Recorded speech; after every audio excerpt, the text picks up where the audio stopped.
Boa tarde, gente. O vídeo de hoje é relacionado com o vídeo anterior sobre a noção de intelectual específico em Foucault e sobre um ponto-chave desta noção. O ponto-chave é a possibilidade do intelectual específico ser dominado pelo mercado, e quando se diz mercado, o que se diz no fundo é além do próprio mercado, mas também a estrutura econômica, e acabar tendo uma função imediata sem ter ligação direta com propósitos a longo prazo. O que eu quero dizer com isso? A gente pode relacionar a função do intelectual específico com o momento do coronavírus atual. Como isso pode ser relacionado? Eu não vou citar nomes de jornalistas e de autores que acabaram tomando posições universais a respeito do coronavírus. No entanto, eu vou citar um geral dessa posição que a gente pode entender mais ou menos qual é a função do intelectual específico e como ele pode ser cooptado facilmente. A função do intelectual específico seria essa função da luta local, da ligação entre a teoria com uma militância imediata, mas ao mesmo tempo uma militância imediata ligada a objetivos de longo prazo. O problema do intelectual específico está justamente na possibilidade do problema não ser abordado numa perspectiva de longo prazo e não ser ligado a uma teoria. Como isso pode acontecer? No caso do coronavírus, isso pode acontecer principalmente com uma noção abstrata de que toda a sociedade em harmonia, unida contra o coronavírus, iria vencê-lo. E o coronavírus, assim, se situa como uma entidade abstrata, como um mal abstrato contra a humanidade como um todo. Isso pode ser localizado em enunciados como estamos todos no mesmo barco. Isso pode ser localizado em enunciados como estamos todos na mesma situação. Isso pode ser localizado em enunciados como se trata de um problema humanitário. Se trata de um problema que afeta toda a sociedade humana.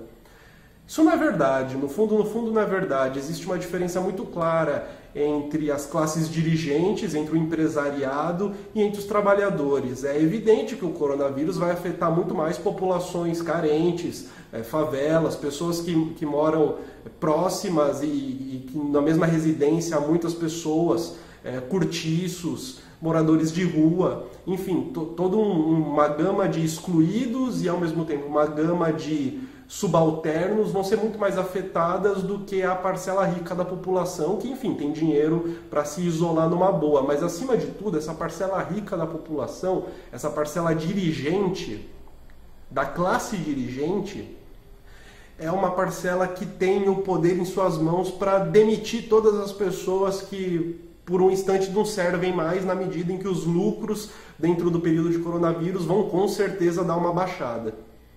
Um exemplo disso é Luciano Hang, o sujeito da Havan, o velho da Havan. O velho da Havan gravou um vídeo na rede social dele ameaçando demissão de 22 mil funcionários, e ao longo desse vídeo ele também dizia que ele estaria tranquilo em relação a isso, a vida dele tocaria para frente. Os 22 mil funcionários seriam demitidos pelo bem da empresa dele, e isso funcionou como uma ameaça no discurso dele, para a gente entender, para a gente compreender subrepticiamente que a economia não pode parar e que qualquer tipo de isolamento social seria negativo para a economia, portanto o isolamento social também não deveria ser algo prioritário. Caso fosse algo prioritário, bom, ele está aí para demitir 22 mil pessoas. Esse é o ponto que a gente tem que observar, né?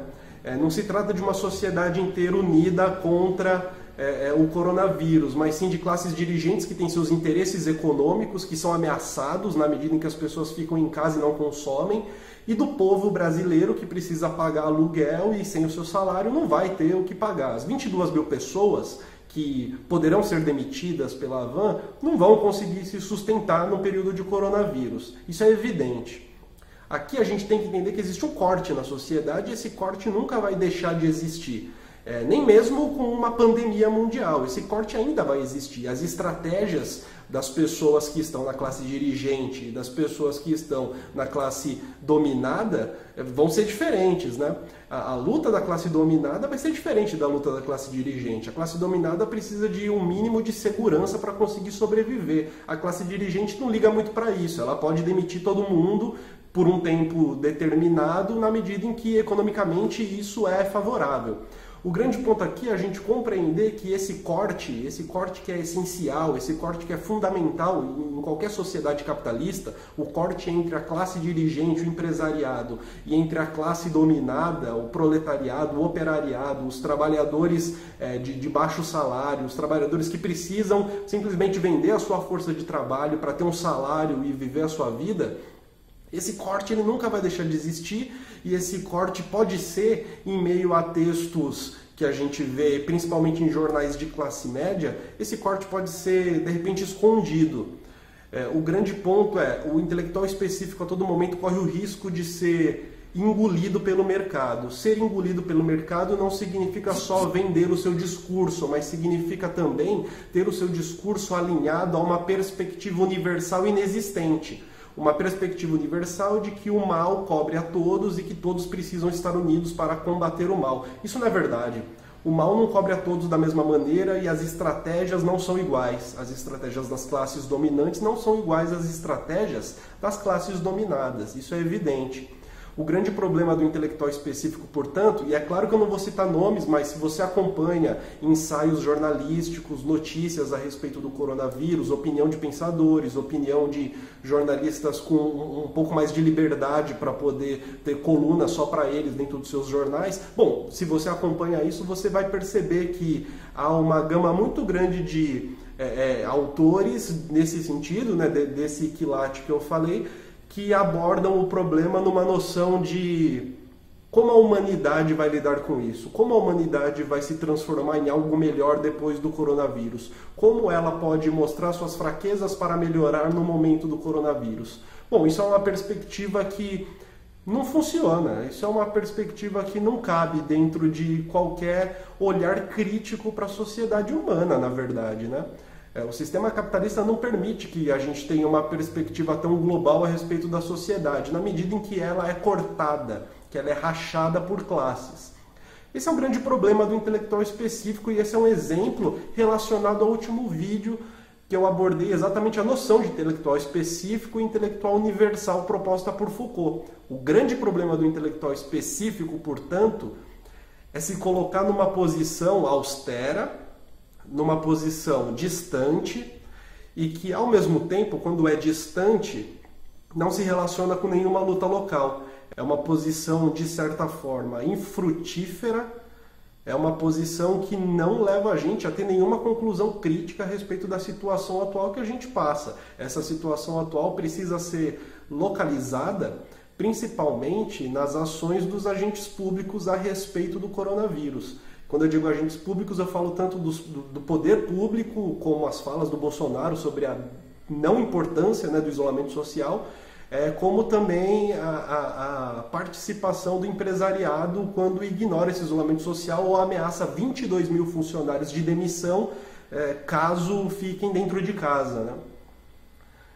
Não se trata, então, quando a gente tenta entender o coronavírus nesse momento e tenta entender essa crise, de procurar uma solução universal, mas de entender que, mesmo com um problema que afeta todas as classes sociais, ainda assim as estratégias das classes sociais são diferentes, né?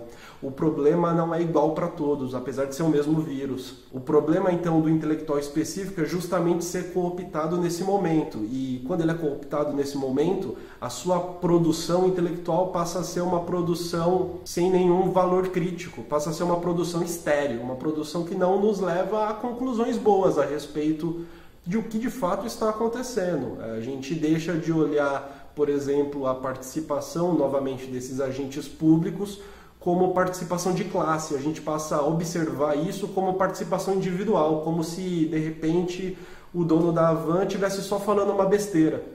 Isso não é verdade. Ele representa de fato, objetivamente, a posição que ele ocupa representa uma grande parte do empresariado brasileiro, da classe dirigente. E isso é um ponto que precisa sempre da nossa atenção.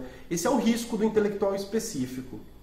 É em relação a isso que Foucault fala quando alerta sobre a necessidade de autocrítica constante para todo e qualquer tipo de participação política de qualquer tipo de intelectual específico, de qualquer tipo de acadêmico, por exemplo. Muito obrigado. Se você gostou desse vídeo, você pode se inscrever no canal caso queira, você pode também dar um like caso queira. Até a próxima!